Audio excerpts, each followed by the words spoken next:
Hi, everybody. I'm Mary Badger. I'm a board member at Schools for Children and a volunteer with Different Choices. We're very excited about this project because we know how hard it is for families and for students to get information in the traditional kind of college fair world. And we're excited to try something new here to share some really good resources and information with people. I wanted to welcome everybody and let you know just a few housekeeping issues. If you have questions, we have a Q&A function. Use that rather than chat. We won't hold it against you if you use chat, but you can use the Q&A. That'd be a little bit easier. We also, if you have any technical difficulties or you can't see something, or you can email us at support@differentchoices.org and somebody will get back to you right away. And if you have any other kind of issues or questions, feel free to email me or directly at Mary at sorry, you can just use the support email. You just use that one, and I will try to get things started. I want to introduce Paul Stein.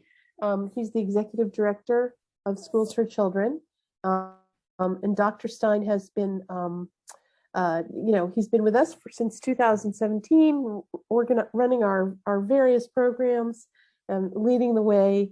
And we wanted to just let Paul speak a little bit first, tell you a little bit about himself and what we're here for today. I will give you just a little sneak peek. We are super excited to have Tom Alessi and Craig Richardson with us again. It's one of the most popular sessions that we've offered in the past, and very, very valuable information comes out of this. So you're in good hands today. So with that, I will introduce Paul. Thank you, Mary. And I want to repeat again how appreciative I am, as are a number of people, about your own phenomenal service on the board and leadership in creating this very program. So thank you. Through Different Choices, students and their families learn how to access supports. This is so important given the loss of services students may have grown accustomed to in high school. We want to be better able, we want to enable them to enter college and the world of work with a sense of purpose and more confidence. Visit us at differentchoices.org and let us know what you need to make transition from high school to college and career easier, more helpful, and something that you can anticipate with comfort and confidence. I now want to turn things over to Tom and Craig of the Moody Street Group. As Mary said, they've been phenomenal. We appreciate their back. Thank you for being here and being part of Different Choices again. Can you tell people about a bit about yourselves as we begin your presentation? Tom? Thank you, Paul, and thank you, Mary, for the very kind words. That's a lot to live up to for us. There's a lot of pressure for us in terms of this, and we will in 1 second. We do that as part of the start. But just for everybody who's on the call, as they said, just to tie it all back in. If you do have questions, feel free to drop them in. I'm going to introduce my co-presenter in a second. We will try to answer the questions. We'll also give time at the end. So if anybody does have any questions, we'll hang out and answer questions as long as necessary with that. So don't feel like, there's just pressure to ask them during the presentation. There will be time at the end that we will answer any questions. As Paul and Mary said, what we're doing today is trying to what we're calling funding your way to financial independence, whether that track is taking you to higher education or whether that track is taking you out into a career choice. We'll sort of lean a little bit in the beginning towards the college part of it, and then sort of tie it all in with how everybody can sort of be a little bit better in terms of that financial independence piece in all of it. So as they said, but it's a little bit about us. My name's Tom Alessi. I'm an investment advisor. I have been in financial services. I hate to say it, now I'm in my 24th year. As an investment advisor, it means I act as a fiduciary whenever I'm giving any guidance or advice to my clients. I want to, and Craig, my co-presenter. Craig, if you want to introduce yourself to the crowd. Sure. So I'm Craig Richardson. I'm a financial services representative. I've been in the financial field over 18 years now, and my specialty is working with families to help them define their financial goals and have a better relationship with their money. And so as we go along, Craig will be chiming in. We sort of do this together, but also if you do have questions, you want to drop them in the Q&A, Craig will sort of be, taking a look at that. If it's something that he can answer, he'll shoot that out to you. If it's something that he feels is warranted that the whole presentation could benefit from, he usually will try to trip me up and throw it out at me as we're going along, but that's just how this game goes. Little bit about the Moody Street Group and quickly who we are, right? So we are located in Newton, Massachusetts. Our mission is to make sure you and your family's financial future is secure.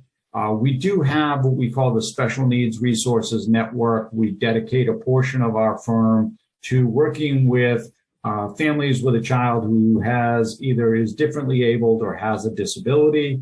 You can visit our website and check out a little bit about who we are and what we do. All right, so what do we want to talk about for this? We're going to go through financial aid because pretty much saving on the cost of college and higher education starts and ends with financial aid. We'll talk about the different ways to pay for college, i.e. all of those strategies and tools that are out there. And then we'll get into a little bit about understanding how, not so much how you spend your money, but a little bit, Craig, like in terms of why people spend their money, right? Yeah, what their spending habits are and what yours typically may be. Right. And then we'll talk about ways to be a better saver, because that's part of this. Not only if you're trying to get to college, but let's face it, for everybody who's at college, now I've got to have money and I want to know how I'm going to be dealing with that, especially if I'm on a limited stipend or a limited amount of money that I've got. How can I save it? And then once you graduate or not going to higher ed, going into career choice, what you can do from there. And then at the end, we'll talk a little bit about ways to, depending on that dream school or that college choice that you have, some admission tips and tricks to help you get there. That was a lot to try to do. Okay. Tongue twisters. Yes. Yes. So we're going to start here with FAFSA, and FAFSA is the free application for federal student aid, right? So everything starts and ends with FAFSA as far as financial aid qualifications are concerned. And so we're gonna throw out a couple of questions in the next slide that Craig and I will go through on this, but understand for anybody to qualify, or be entitled to financial aid for college, you need to file a FAFSA form. And so, the questions that come up is it required, Craig? Do we have to file a FAFSA form? No, you just won't get any financial aid if you don't. There we go. There's the bottom line, right? So there's the first part of that. No, it's not required. You don't have to do it. But FAFSA, and we'll talk about the other form that goes along sometimes with this, which is known as CSS. We'll talk about that in a second, the next slide. But FAFSA is free. It doesn't cost you anything, and it doesn't disqualify you from it. So there's no downside to filling out this application, regardless of your status, right? And that's one thing, Craig, we tell that to everybody. Right? I mean, we work with people in all different kinds of incomes and all different kinds of asset sizes, from the middle class to, the very, high net worth individuals. And we tell everybody, fill this form out and send it in. Yeah. I mean, I get a lot of individuals who may say, well, I'm not going to qualify. My parents make too much. It's not, so I'm just not even going to bother. And I would say probably 90% of people out there get some type of aid. Right. They get some type of aid. And that is the bottom line. And that's why it's important. So when should I file? Now, here's the thing. The window opens, and this is perfect timing because it opens next week. It's on October 1st, right? October 1st, FAFSA opens the window, right? So, and Craig and I both have, children who were in college. God bless. I've been doing it because my kids were with exactly 4 grades apart. This is my 7th time filing it, right? So, but it's October 1st. So that's the thing. And here's the thing with the free application for federal student aid is it's a first come, first served type of arrangement. So you may be the most needy, the most qualified, the most deserving of it. But if you don't file to February, it's a limited bucket that the schools have available. They would have already doled it out. So the lesson is try to do it as soon as possible and get it in, and then see that where things go. Absolutely. Absolutely. Don't wait. Don't procrastinate this one.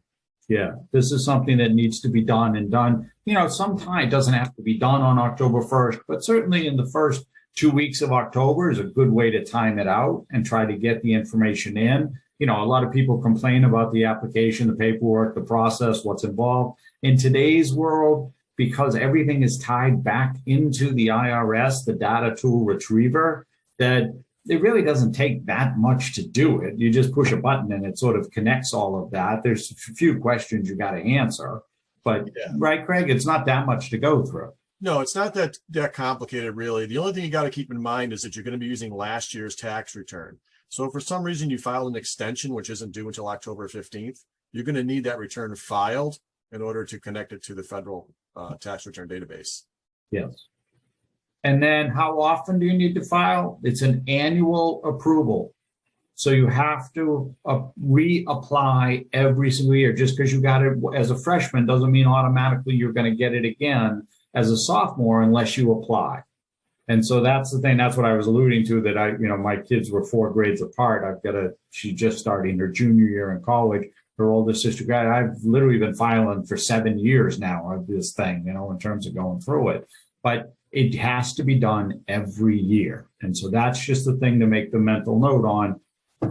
Window opens October 1st. I want to file every year that I want to get financial aid. The most complicated thing I found is just trying to remember my password and username. Yeah, that's a different conversation in terms of going through and setting up and putting that whole thing into filing with the FAFSA system. Yes, that is a completely different thing. Or remembering one kid versus the other, because Craig's in the same boat. He's got two kids in school as well. So, trying to figure that out. All right. So then now the other thing that does come up, the other form that is sometimes necessary is what's known as the CCS. And that's the college. It's CSS. I did that wrong in terms of that. I don't know why I did it that way. But it's CSI, right? Yeah, I know. There's too many shows going on with that. It's the College Scholarship Service. And here's the thing where FAFSA is required for every single higher education situation. The CSS form comes into play when you're dealing mainly with a private college or university. So what will happen is public university, let's just use the example, we're here in Massachusetts, don't know where the rest of you are in terms of being on the call today. But if you were going to UMass Amherst, the flagship of the UMass university system, you would file just FAFSA. If you were going to, say, Boston College, you would be required to do a FAFSA and the CSS profile because it's a private institution. They're going to ask more. FAFSA asks some basic questions about, your stuff, your parents' income, assets that are there, but they don't get into too much detail. The CSS, Craig, they're going to get into a lot more detail.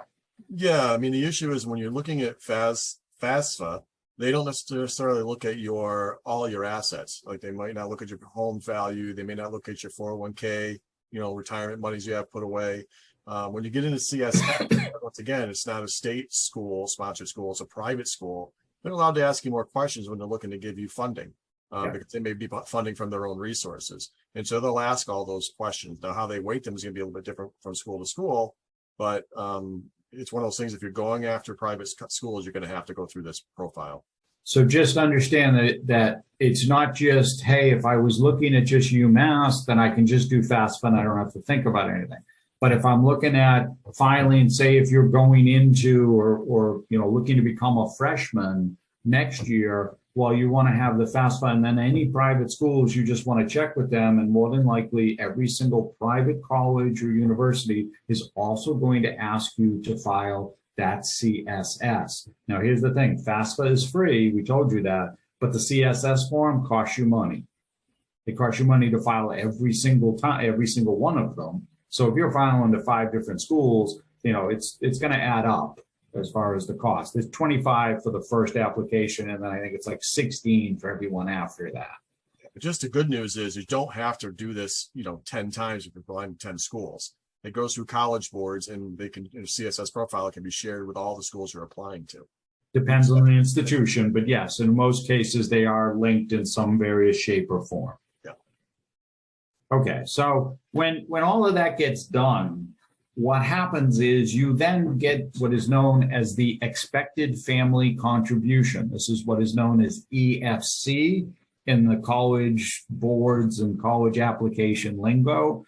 This is pretty much what you or your family is on the hook for, or what they are going to expect you to be able to put. So if the school costs X and they're giving you Y for financial aid, then whatever's left over, that becomes Z, that's what your expected family contribution is, right? So just understand that a lot of times that number isn't necessarily, Craig, like a hard number. It's something that can be sort of wiggled room, appealed, talked to sometimes, depending on the institution.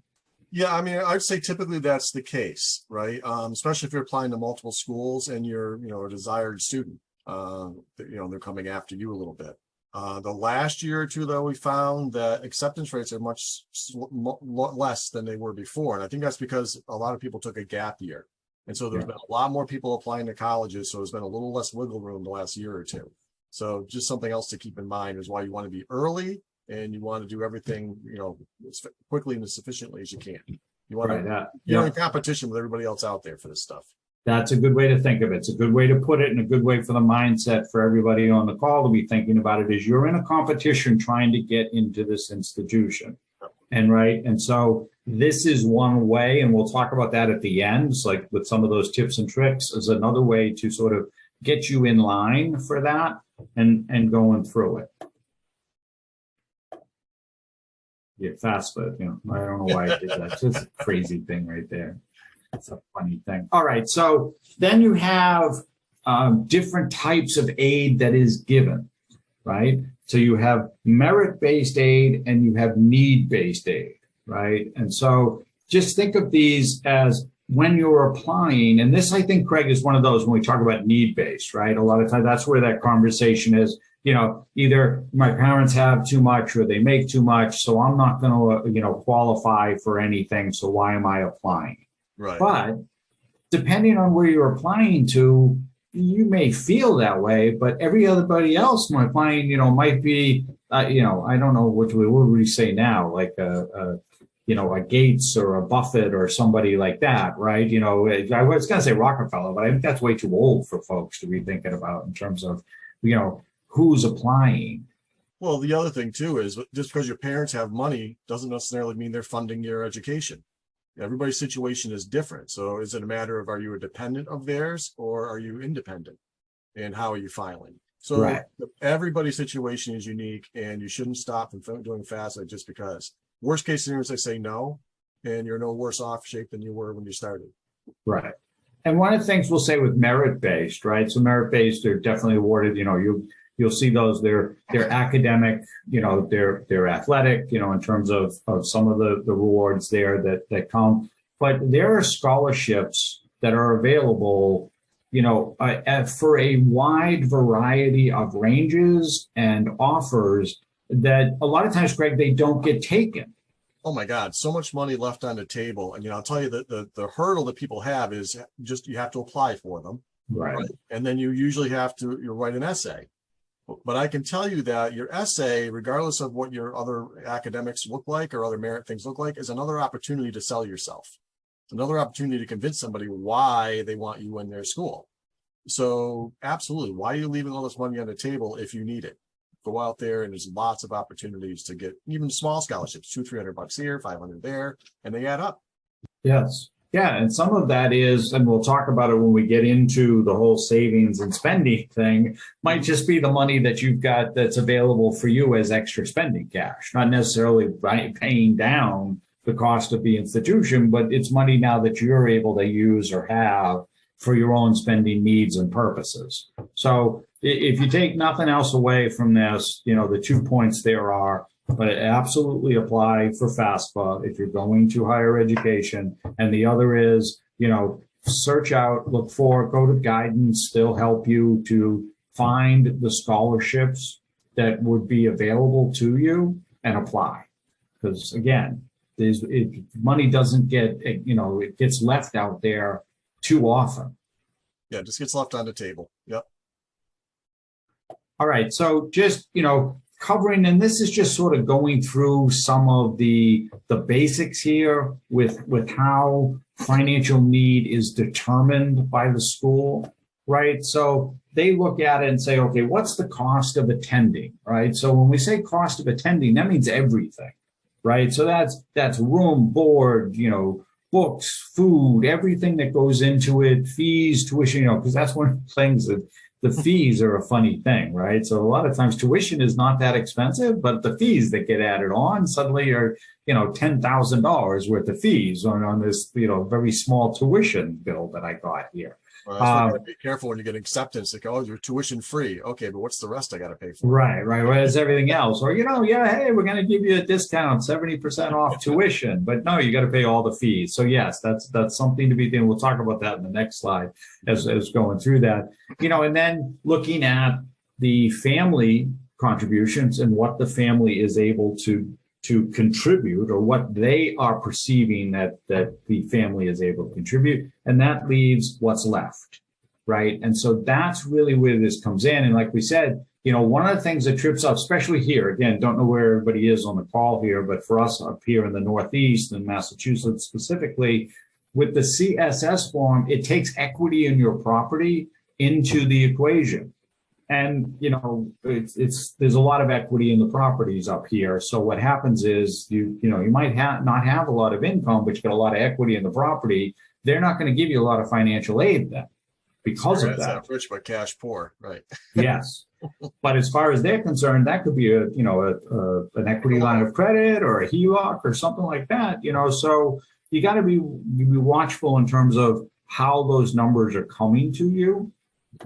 And, that's the thing. And as Craig said, it's one of those, being very clear and looking at it and going through and figuring out exactly what those numbers are and what they mean to you based on the offer that you're getting. And for a lot of people, it might be, gee, I got accepted someplace, I'm very excited, I'm going. It doesn't matter where it is, right? But if you can have more than one, certainly offer, as Craig said, it's a flip side here. If you're somebody who's a valuable student to them or somebody that they would want to acquire and have in their student base, then suddenly now you've got a little leverage. They don't have the leverage you do. Yeah. I mean, the other thing that's going on today because of the way college costs keep going up is you got to look at what we call return on investment now, right? What's the career choice you're going after? What's the salary range you'd be in when you got out? And what are you paying for in education to get there? So it's not, so there's something just to be considered when you're paying $120,000, $160,000 for 4 years of school. What's the career choice you're going to have on the other side of that? And is that school going to put you in a better position to be in your career choice? Right.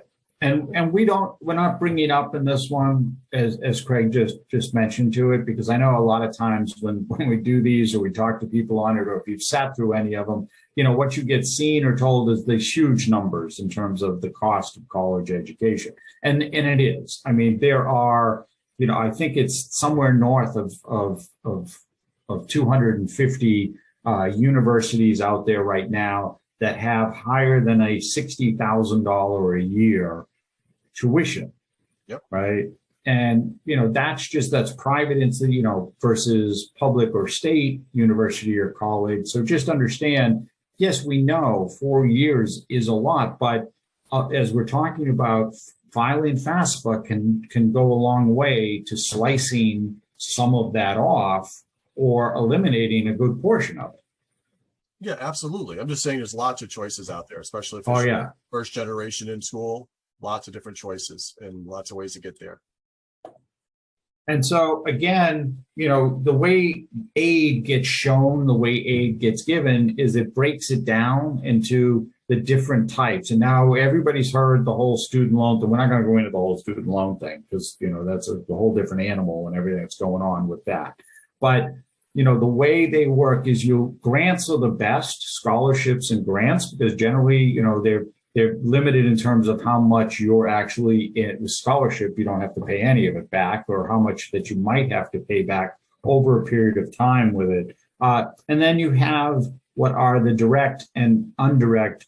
Those are the federal student loans. That's what most people automatically qualify for when you file FAFSA. That's what I'm saying is that even if it's not, hey, I'm getting a scholarship or I'm getting any type of a grant money, I'm getting this federal loan that now is going to take off that tuition where I don't have to pay it back immediately. I can, pay it back out over time at what is probably a reasonable rate versus possibly private loans. That's a different conversation in terms of that. But you have to apply for the private loan. There's all things you have to do with it. Whereas if FAFSA, if you file that, you automatically qualify for the federal loans. That's why part of the reason for filing FAFSA. Yeah, like you said, the grants that's the greatest because you don't have to pay that back. Free money is the best money, right? Free money is the best kind of money. The next one, you have the work study program in there, which is fantastic because it guarantees that you can work and get paid to use some of that money either in your own pocket or towards tuition. Yeah. And it's usually what it says. You can work and study at the same time. These aren't like, hard jobs where you're washing dishes, right? This is, work study. The other thing is, when you look at subsidized and unsubsidized, and I don't know if you want to explain that. Why you'd want? No, go ahead. You're rolling. Okay, great. So subsidized loans are the next thing. It's great because the federal government is waylaying the interest until you're done with school. Right. So about 6 months after you're done with college, they're not charging you any interest on the loan. The unsubsidized loan, however, is charge you interest from the day you take the loan. So sometimes you might want to look at, do I want to pay that interest along the way? Not just the interest portion. So like I said, in order, these are actually in order of desirability, right? Right. Right. One of the things, just one thing real quick on that, Craig, just to stop for a second, just to jump back with that. One thing that doesn't get talked about, I think, enough with the whole federal, both the subsidized and the unsubsidized version, you have the ability to, one, accept it, two, alter it. Like, so let's say this year's number was I don't know what it was, like 6,700 or something, I think was the deal, that you could say, no, I don't want 6,700, just give me 5,000 or give me 4,000. You can dial it back. You can, you can always take less. Yeah, absolutely. Yeah. So if you don't need it, don't take it. Right. I just think sometimes what happens is that loan number just gets dropped in, and we never look at it and we never think about it. And we don't look at, well, okay, what did I get for, like you said, what did I get for a grant or what did I get for aid that knocked it down? I don't really need to have that whole number sitting on me. I can actually knock that down a little bit now. Yeah. And if you're going to do that, you'd want to knock down the unsubsidized loan first, because that you're going to be paying interest on that along the way. Yep. Okay. Point. Good point by you. One for me. All right. So now we're going to talk about all the different strategies that we're going to go through them like in pros and cons, or, I think we're doing it as good and maybe not so good, right? We don't want to say bad because there's no bad in terms of that.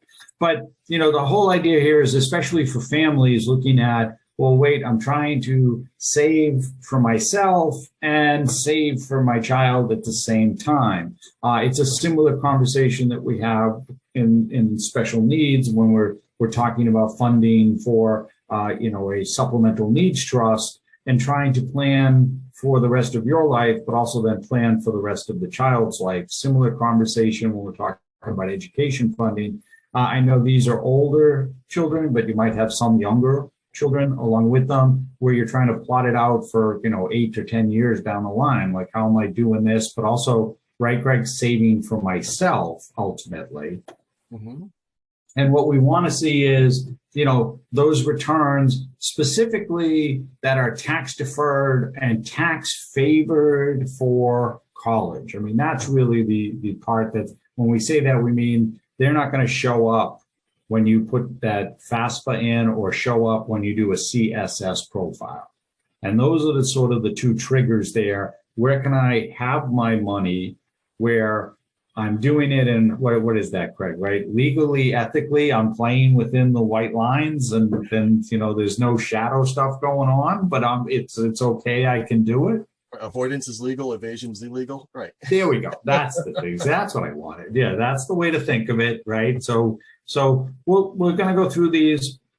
So the good, when we talk about this, like we said, for college funding purposes, we're saying good and not so good, right? We don't mean bad. It's just not so good because they may not have the same favorable treatment, but putting some savings or at least having money set aside is better than not having any money set aside, right? So the good 529 plans, right? So we'll go through each one of these individually, just talk about them real quick. You know, so 529 plans, they have become the standard for college savings today. They are just, you know, a little bit over 20 years old. They haven't been around all that long. They were launched really in the end of the 1990s, but they really didn't hit the books until like 2001, 2002. So it's just been about 20 years, but they have been the predominant savings vehicle. The money that goes into a 529, depending on where you live, can be pre-taxed to a certain limit, but the growth is tax-free if the funds are pulled out and used for college, higher education. Yep. And that higher education is a broad defining basket. It's getting more and more as far as that. The limit on it is, you know, depending on the particular plan, there's, you know, several $100,000 that can be the limit in terms of what can be inside the 529. You still have the gifting limit if you're doing that and you're putting money in. Mm-hmm.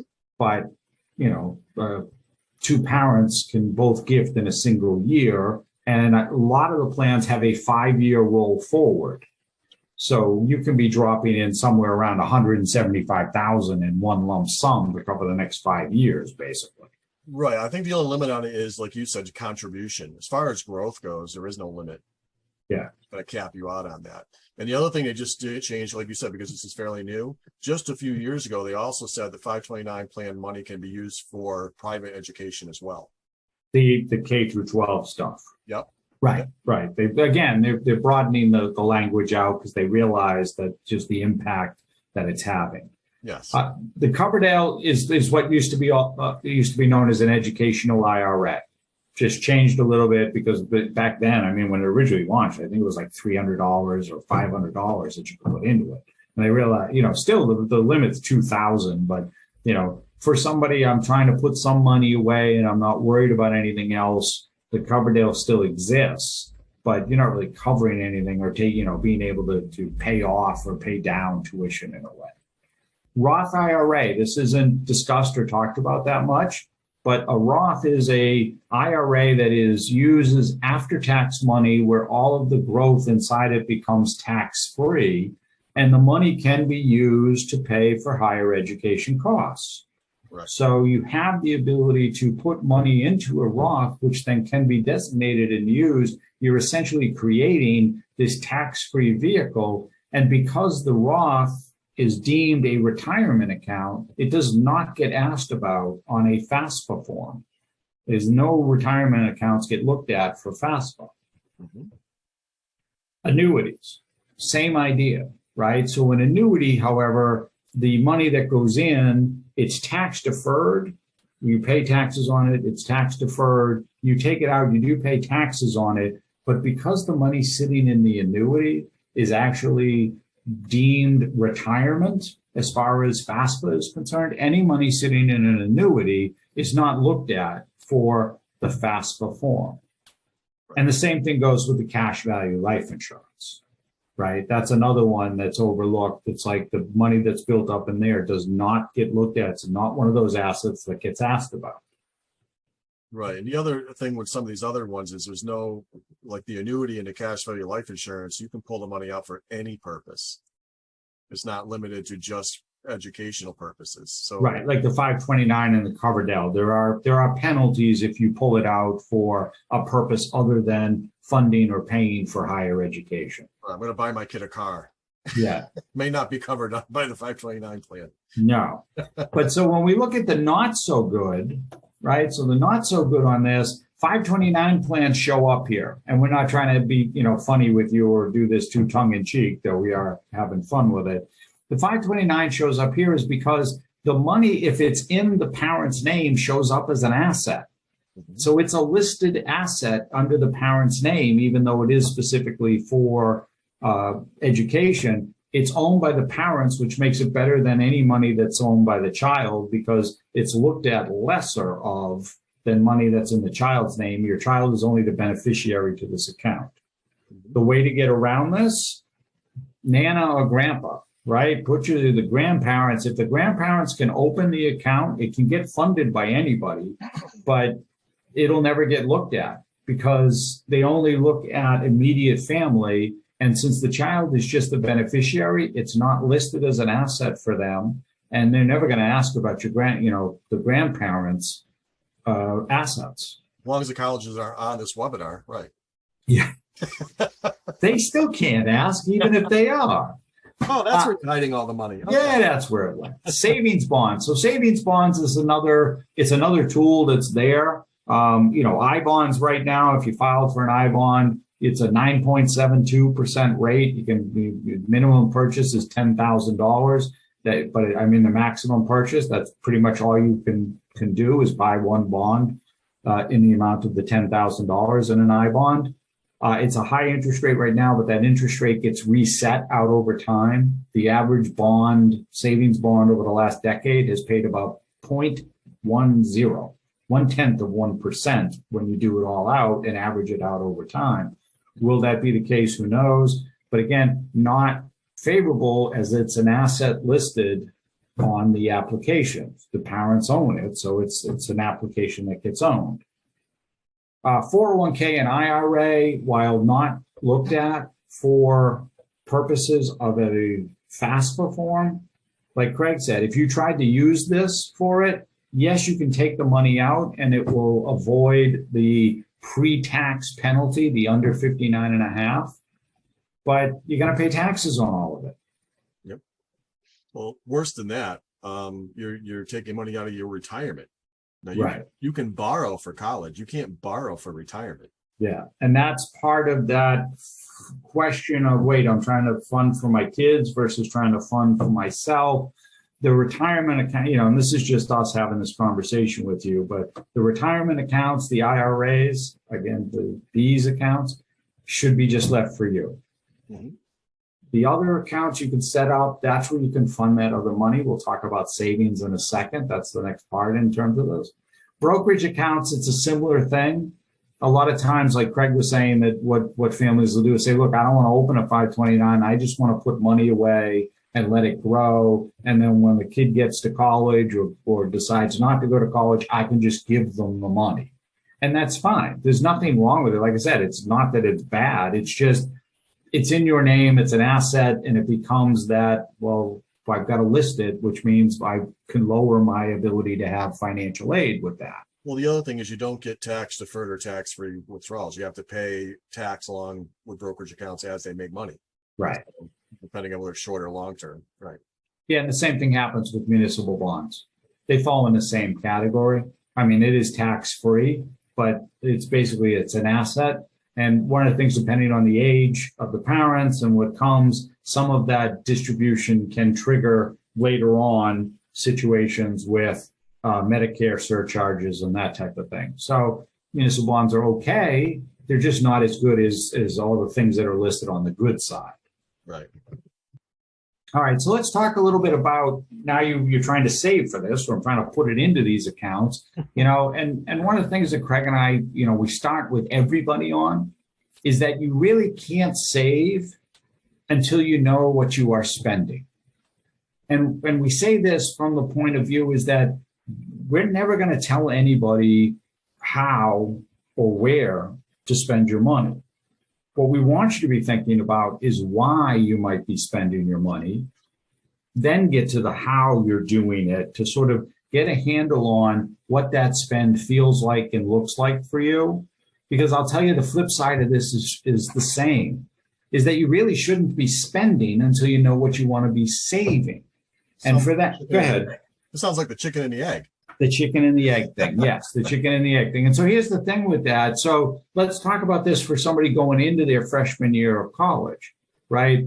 I've got a limited amount of money that I'm going to have available to me for my living next year, right? I've got to start thinking about how I'm spending that money, right? Do I want to be saving something? Maybe I'm trying to save up for, whether it's books, a new laptop, a phone, whatever the case may be, like Craig mentioned, the transportation, some form of vehicle to get me around. I got to be thinking about what my savings goal is. Then I can look over and say, all right, now I can put together a spending model so that I can figure out to fit that savings goal that I'm trying to do. Yeah. And the same thing works for the families. All right, we're trying to put money aside, or we've got the education part filled out. Now the kid needs to, do the other things, right? Craig, there's all those other expenses that came along with going to college. Yeah, like, I don't know. I know your kids did, and I know my kids do work during the summer and when there are times when they're not in school, right? And during the breaks. The issue is they also spend money during the summer and during those breaks, right? So the problem is the balance of saying, look, when you're in school, you'd rather not have to work just to support those spending habits, right? So if you can put money away that can support the additional monies you think you're going to need while you're in school, it allows you now to focus on studying, because it just takes away from the college experience if you now got to work 20, 30 hours a week on top of school, talking to somebody who did that, right? So if it's what you have to do, that's one thing, and everybody's in a different situation. If it's another thing of just trying to get your spending under control so that you're putting money away with that anticipation, well, that's a different objective. Right, absolutely, yeah. And one of the things that we put this up, and just understand and know, we hate the B word.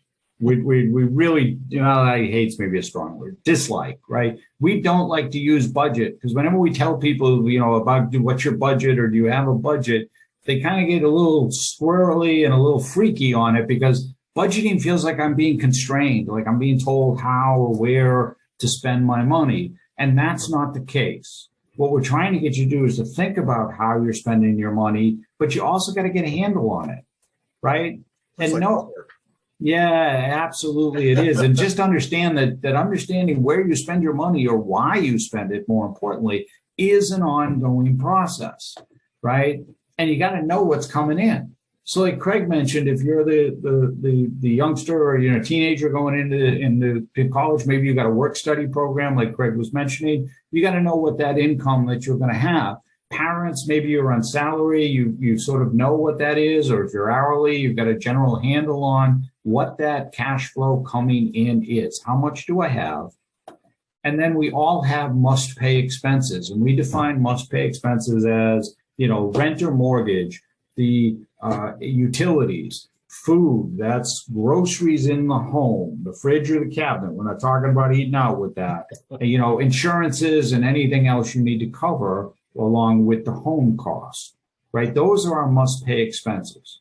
We got to have a handle on what those are, because then you want to put yourself in line, right? Craig he talks to people all the time about this, about treating yourself like a bill. Yeah, because like I've mentioned many times, people can be very good at paying their bills, but they don't see themselves as a bill. They see themselves as whatever's left over when everything else is paid for. And unfortunately, a lot of times, and you'll get into those variable costs, sometimes they're just a discretionary spending that comes even before paying themselves or putting away. So you're like, okay, at the end of the month, I had some money left, I'll put that away. And what happens invariably is, like you talked with the savings train, it never comes in and you never put anything away. Right. Yeah, and so the idea there is, once that's done, once I know what my must pay is, whatever it is, and it's whether we're talking with the family or we're talking with the teen right now, you got to know what those must pay expenses are. Then whatever your savings goal that you're setting yourself to, that needs to get put in place. The rest of it, that's the discretionary. That's the fun stuff, And the problem is most people lean towards doing the fun stuff and spending money there without thinking about, well, wait, I should be saving this or going through it. We know that the savings isn't the fun part, but you need to be doing it. And we'll talk about some of those saving strategies in a little bit. But that's the idea here, is that you need to be setting that up and making sure that you're in the process for any time you have money coming in or going out. Right, but that doesn't include incidentals, right? Like if I'm going to buy a coffee, I don't have to track that. Oh boy. Yes, you do. Right. Absolutely. Those. Or I'm just having a beer with my friends. I don't need to track that, do I? Yeah, that's the biggest thing, right? It's money that just flows out. Like that's the problem with the budget. When, to be honest with you, whenever we sit down with people, say, "Oh yeah, I have a budget." Okay, that's great. So tell me about these expenses over here that that didn't fall into that, or we just stopped by and you got a latte. Is that in the budget someplace? No. And so it's that's why we don't like to use the budgeting concept, because it's not so much about that. It's about where or how you spend your money.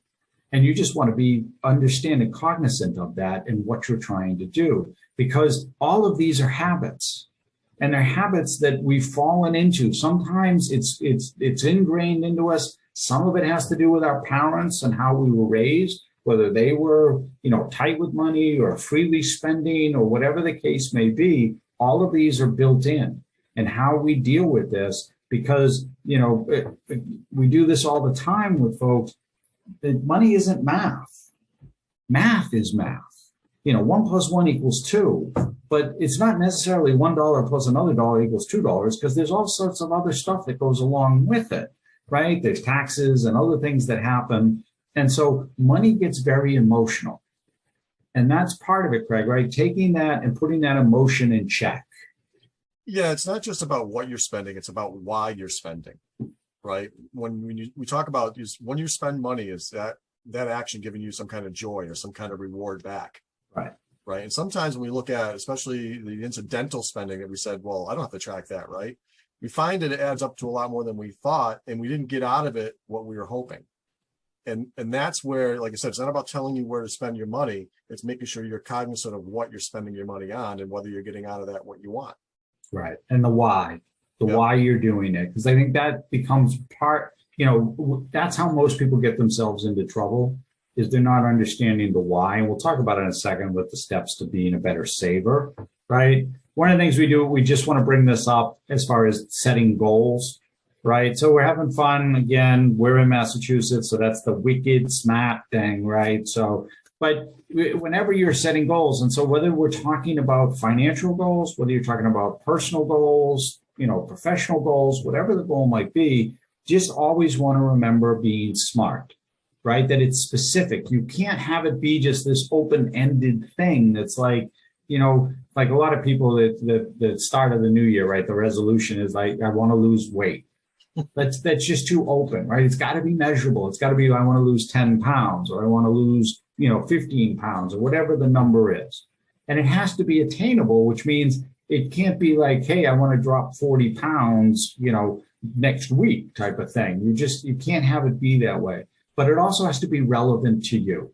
It's got to matter. It's got to be personal. It's got to be something that's going to trigger you, because otherwise you're just not going to stick to it. And that's why most people run out of steam with their goals or resolutions that they set at the new year, because it's not truly relevant to them, and it doesn't keep them motivated to complete it or to get, what is it, like February 8th or something, or Valentine's, something like that. It's like February, like most people have broken their resolutions. Well, because Valentine's Day kills it because of all the chocolate. Right? The chocolate, right. Well, that's just a lose weight thing. Maybe your goal was to eat more chocolate, then you would have been fine. Well, that's always my goal. Yes. And it's got to be time-based, right? So timing is important as well. And it's one of those things to say, okay, I'm going to do, I'm going to lose 10 pounds in the next 6 months, and then break them down into smaller goals to go from there. But just think of that as far as whenever you're doing any goal setting is I will, do this by X, I'm making progress because I've hit X marker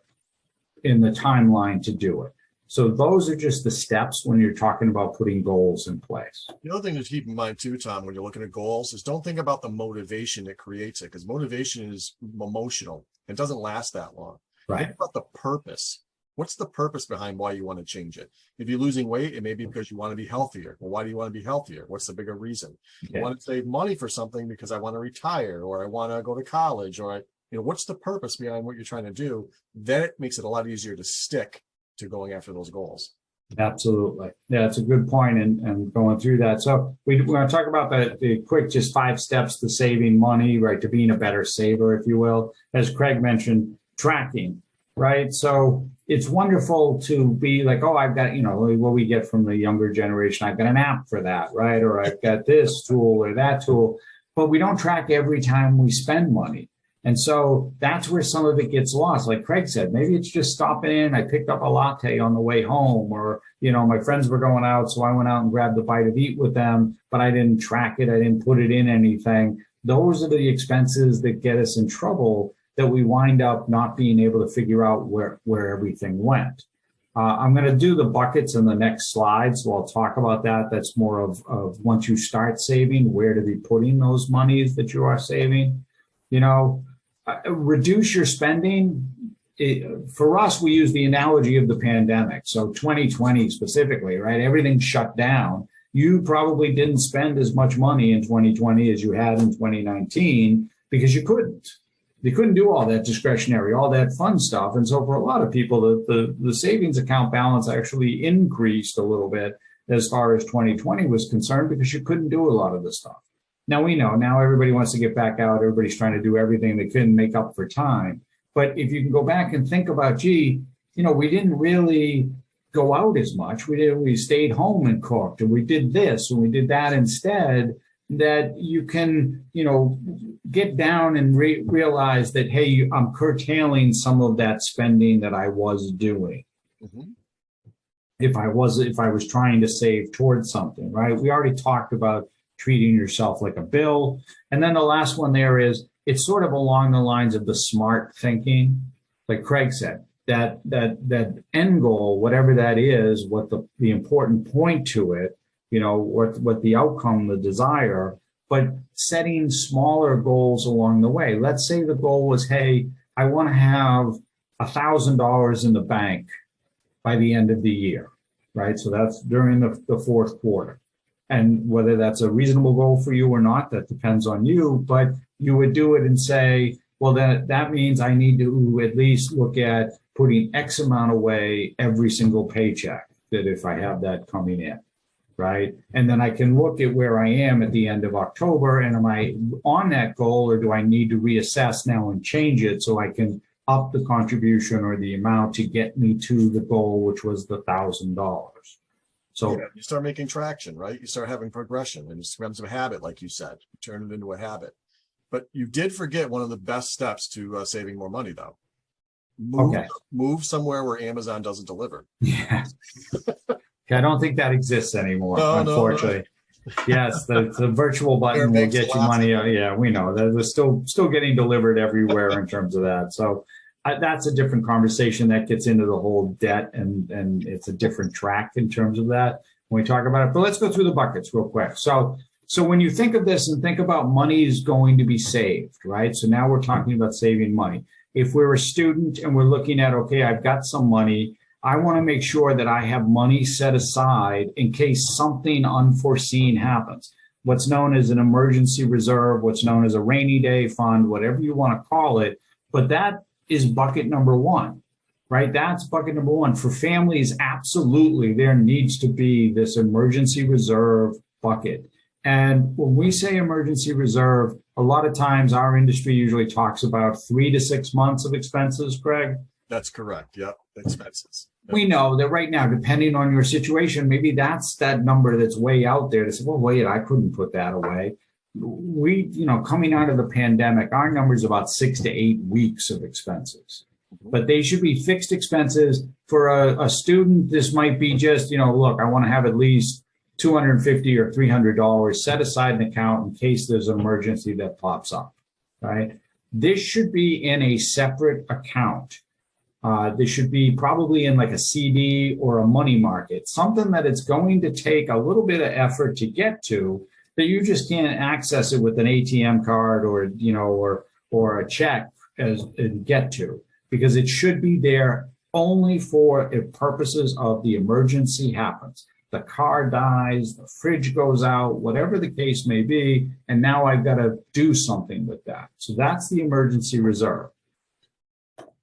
Bucket number two, let's think of this as midterm. Like, so I'm saving up for something, like Craig mentioned, maybe it was something I was trying to do. Maybe it's a family vacation, whatever the case may be, but it's not long-term.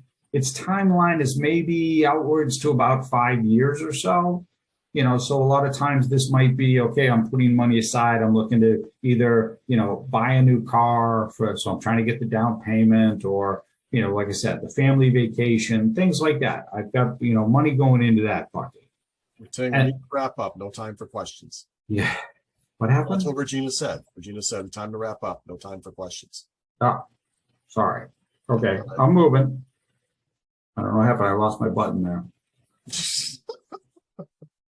Freaked you out. Then there's a long Yes. term, right? In a long-term bucket. I don't know what happened there. I lost the cursor in terms of going through that. So, but anyway, long-term bucket is down the road, 15 to 10 plus years out. This is education for a young child or retirement for a family. All right, I'm moving on. All right, so ethical ways to get into the school of your dreams. Demonstrate an interest in the school. Take the SAT, right? Absolutely do that. Apply to a broad range of schools, not just say one or two narrow focused. Look at different options, especially options that are outside your, like it's like a 200-mile ring, Craig, in terms of doing that, because you're more likely to be accepted. Yeah, they're not in the immediate area. They like diversity, right? Diversity, right? Be involved at school, some organization or club. Whatever you do, don't do anything crazy on social media because everybody sees it. So hopefully you've had that lesson and been told that. Make sure you involve your parents in your decision making, figuring out what makes sense for you. Write a strong personal statement and get organized. That means all of those, like Craig said, all those college boards and having everything so you're applying on time when everything is in as needed. Yep. All right, that ends our presentation. This gets us to, this is what we do. We try to have everybody see a clear vision of the road ahead. We do that through what we call the roadmap to financial awesomeness. Because you are here on the presentation with us, we make this offer available to everybody. There's no cost or charge for this. We do this simply because you were on today with us. It's a visual tool which shows you everywhere, all the stuff that you have in a visual format. And we make available, we'll go through it with you and try to figure out what makes sense for you and what you're doing. All you got to do is type yes into the chat box. So Craig, you got your scheduler. It's already there. I just dropped it. So is it in the chat box or the Q&A? It's in the chat box. I will also put it in the Q&A as well. So you can just copy that and paste it or click on it and you can set up a time. It's a calendar for us. You can just pick the best time that's available to you. We also have a book that's available. You can send us an email. Craig, if you want to drop your email into the chat box, you can just reach out to us. We'll send it to you. It's the Save Thousands on the Cost of a College Education, sort of a wrap up, and it talks a lot about the information that we did in today's presentation. This is Craig and I in our contact information, but also in our more formal attire. I don't know where the rest of you are in the universe, but yes, those are TB12 jerseys with the Patriots. We do have Mac Jones ones. We just haven't gotten our picture taken yet. And that's everything. So open it up at this point for questions. I know there was something there about Q&A, and if we went a little bit longer, I do apologize. We were trying to cover everything possible. Thanks, Tom and Craig. Really appreciate it. It was full of good information there. I'm not seeing any questions. I want to give people just a quick chance if they have any questions to slip those into the Q&A or the chat if you want. But maybe are there any apps or tools or things that you can recommend to help keep track of what you spend? That, I mean, I'm wondering, because that seems like a really important thing. And I'm wondering if you have thoughts about that. It's so individual, Mary, that a lot of it just becomes the part. I know there's different ones that are available, like Mint and others that are out there, but it all comes down to you as the individual, you as the person, and are you going to be dedicated enough to remember that every time you spend something, you're logging it if it didn't show up. A lot of times we can tie our debit cards and our credit cards back into those apps. But sometimes, like Craig said, if I'm just spending money, like I just happen to, God bless, we don't use paper money anymore. But if I'm spending paper money, if I don't remember to put it into the app, then it becomes another one of those like, well, okay, then it went someplace and I never got to track it. Right. And I didn't know what happened. So there are a lot of them out there and they're very good as far as that's concerned, but it still takes the dedication to make sure you're staying on top of everything. And if they'll link all of your accounts, Yeah. because if they don't, then you got to spend the time and doing that. And that's what throws most people when they're trying to use them, is there's a lot of data and input that they have to do. Great. The other thing I would suggest is start, I know this is old school, but start with a notepad. Make it tangible, write stuff down. Like it's easy to go, oh, well, the app didn't track this or the app didn't track that. And you got something else to blame because the app didn't work. If you don't write it down, there's no one to blame but you, unless your pen broke or your pencil ran out of lead. Yeah, now you're getting real old school with a pencil. But no, there is science behind this. So just so we know in the crowd, it's just not two old guys talking to you here, is that there is this tangent psychological, that if you write something down, the brain is acknowledging it. And we do this a lot when we talk about debt and reducing debt, because there's this whole process of, did I really need to buy this? Did I really need to spend the money on this particular item? And by doing that and having us notate it or write it down, it actually caused that little bit of a delay to say, wait a minute, was it really worth it to me to be spending the money for that thing? Right. And did I need that thing, or did I just want it? Great. Okay, we had a question in the Q&A, but I think it's been answered, which was really just about how to schedule the a meeting, and that now is there if everyone wants to see that. Thank you so much, Tom and Craig, again, really appreciate it. And thank you to our technical support, Aram and Regina, who I forgot to mention at the beginning, but thank you. And thanks everybody for attending. We are going to wrap up this session. Stay tuned for your emails. We're going to have a survey, and any suggestions you have would be really valuable to us as we start to plan the next round of different choices and what the topics will be. So we would be grateful for your feedback. If you haven't popped into the fair, the exhibitor hall, I think it's probably done by now. So I'm sorry to say. But thank you all for coming.